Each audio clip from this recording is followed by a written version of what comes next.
નમસ્કાર, જય હિન્દ યોદ્ધાઓ. આજે આપણે છીએ ગુજરાતના પાટનગર ગાંધીનગરમાં.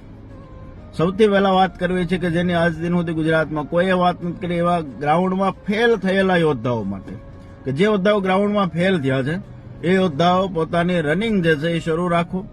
આ ભરતી પ્રક્રિયા જે બી પૂરી થશે એટલે બીજી નવી ભરતી જે છે, નવી વેકેન્સી છે એ આવવાની છે. એટલે નિરાશ થયા વગર જ્યાં કચાશ રહી ગઈ છે, જ્યાં ભૂલ રહી ગઈ છે એના ઉપર કામ કરો. દોડમાં તમારે થોડા ઘણા અંશે 2-3 મિનિટ વધી ગઈ છે કે 30 સેકન્ડ વધી ગઈ છે, દોડ ઉપર કામ કરવાનું શરૂ રાખો, જેથી આવનારી ભરતીની અંદર આની આ સમસ્યા પાછી ન આવે.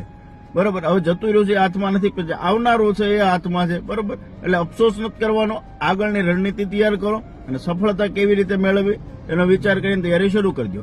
બીજી વાયરલેસ પીએસઆઈના યોદ્ધાઓ, ઓછામાં ઓછો સમય તમને મળવાનો છે. વાયરલેસ પીએસઆઈની પરીક્ષા અંદાજિત મે મહિના આસપાસ જે છે એ આવી શકે છે.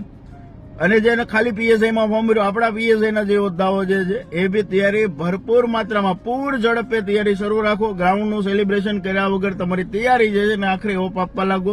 તમને બી સમય છે એ ઓછો મળવાનો છે.